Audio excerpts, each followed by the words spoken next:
Hello, I'm your host Jo Linsdell and this is Writers and Authors Television. Coming up in today's show, I'm joined by author Mark Andersen, who's going to be sharing with you about writing different genres. I'm going to be looking at virtual book tours with you, and then I have lots of exciting stuff coming up in the news, so stay tuned.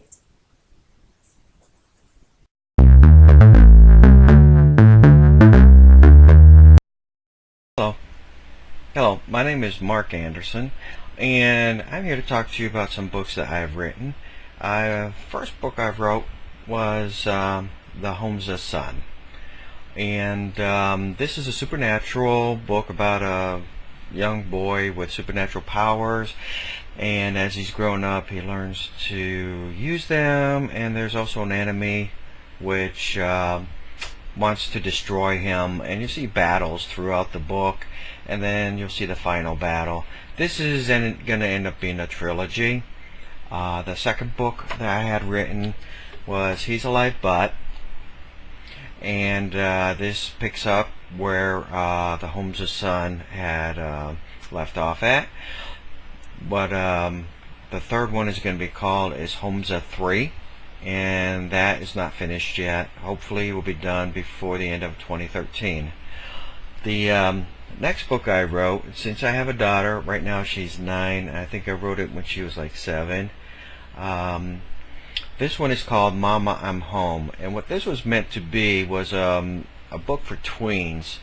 I couldn't go from adult scary books to a child's book. I had to break myself down to a tween type of book where it's not babyish and yet it's not totally adult and with a really bad language. So I wrote this book, Mama, I'm Home. This has 4 short stories in it.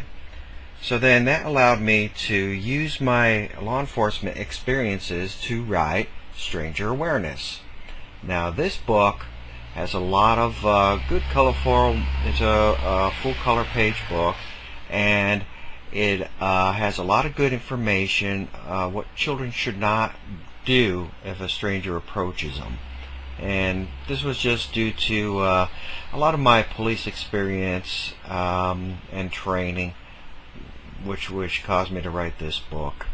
So then once I lowered my thought process to writing a book on children and like the 7-8-year-olds, I decided to write I'm a Bee.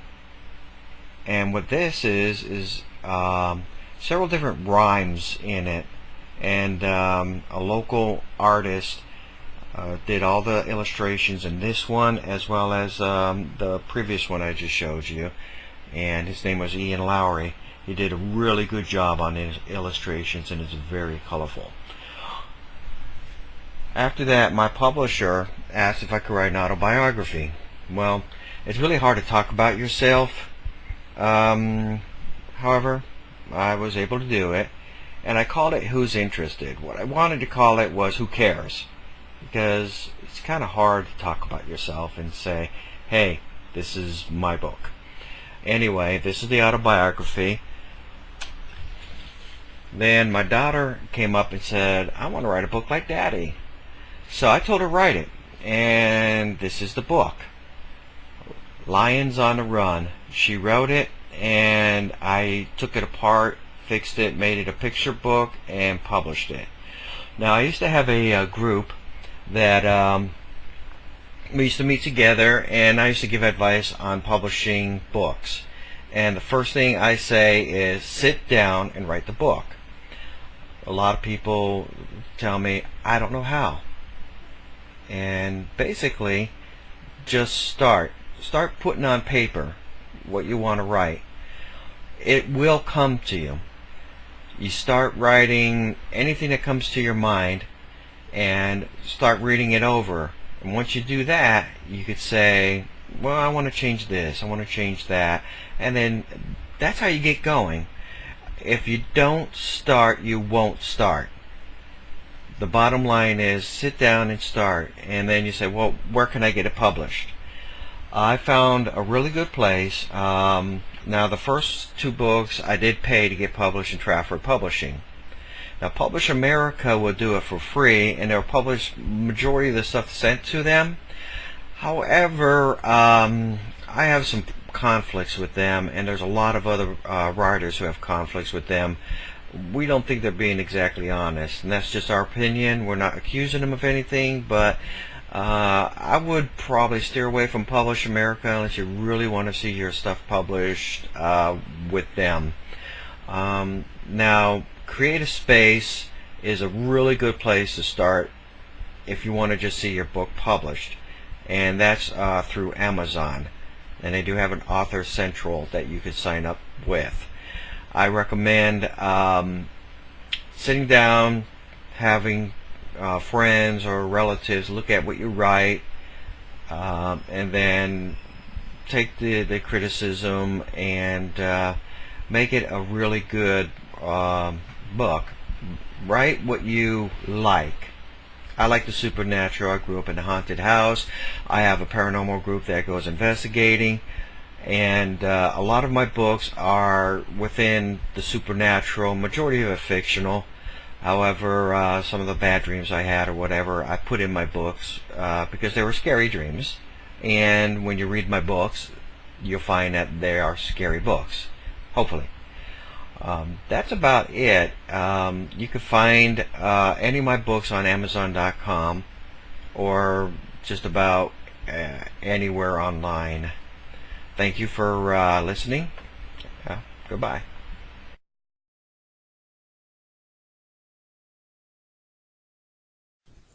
As some of you will already know, my book Virtual Book Tours, Effective Online Book Promotion from the Comfort of Your Own Home was officially released on 1st of September this year.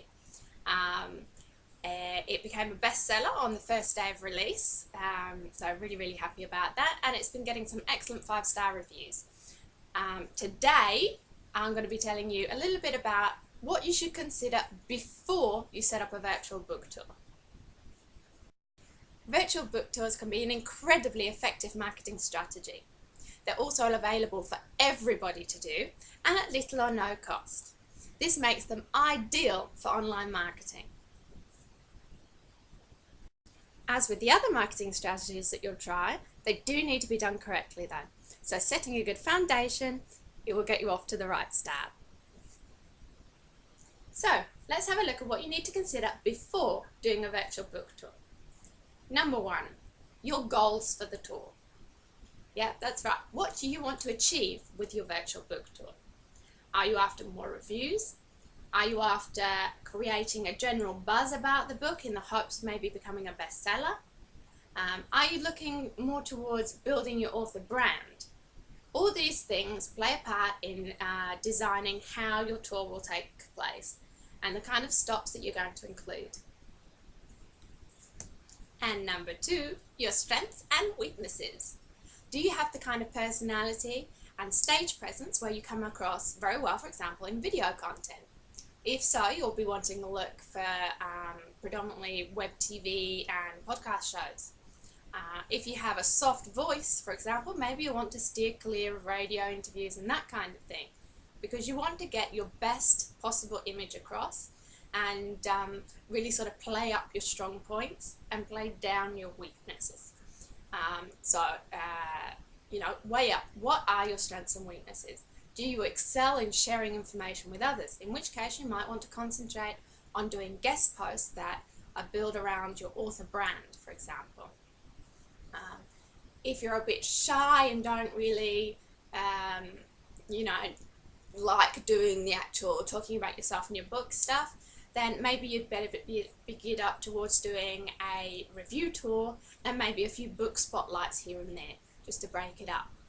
So anyway, consider your strengths and weaknesses because they will have a big impact on the kind of stops that you'll be doing. And number 3, how much time and effort are you willing to put into your tour? Now, this will have a large impact, for example, on whether you hire an actual tour company. There's lots of tour companies around on the internet that organise virtual book tours for authors. No two companies are the same, so make sure you research them well beforehand, look at testimonials that they've received, and make sure that they target audiences with the stops that they provide for you. But anyway, moving on, you will need to decide whether you're going to use the tour company or whether you're going to do a DIY tour. Okay, like I said, a lot of that will depend on the time and effort you're willing to put into the tour. But remember, regardless whether you do it yourself completely or whether you go through a tour company, you will have to provide them with some content. So some kind of time and effort you're going to have to put in anyway. But it's important you weigh up how much you're actually going to put into it. And so there you go. That is the 3 top tips for what to consider before doing a virtual book tour. In the news this month, first off, just going to blast myself because I can. My book, Virtual Book Tours Effective Online Book Promotion from the Comfort of Your Own Home, was released on 1st of December. It's out on Amazon in Kindle format. I'm working on the print version, so that's going to be coming soon. But anyway, it's available until the 31st of October at the reduced discount price of just $2.99. So grab your copy now before the price goes up.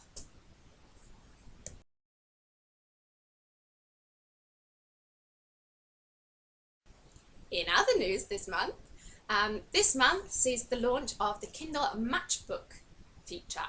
Now, thousands of qualifying books, your past, present and future print edition purchases, will soon allow you to buy the Kindle edition for just $2.99, $1.99, 99 cents, or free. Now, there's lots of advantages to doing the Matchbook because obviously it means that your readers are going to get a nice little special offer there. You will also show up in all of the promotion that Amazon are doing for their Kindle Matchbook launch. But there's also things against it as well. So weigh up your pros and cons like you would with anything else. If you would like more information about Kindle Matchbook, then there is a link below, so go check that out. The site bookpromotion.com did an excellent feature covering what it actually entails, so the link is below for that as well.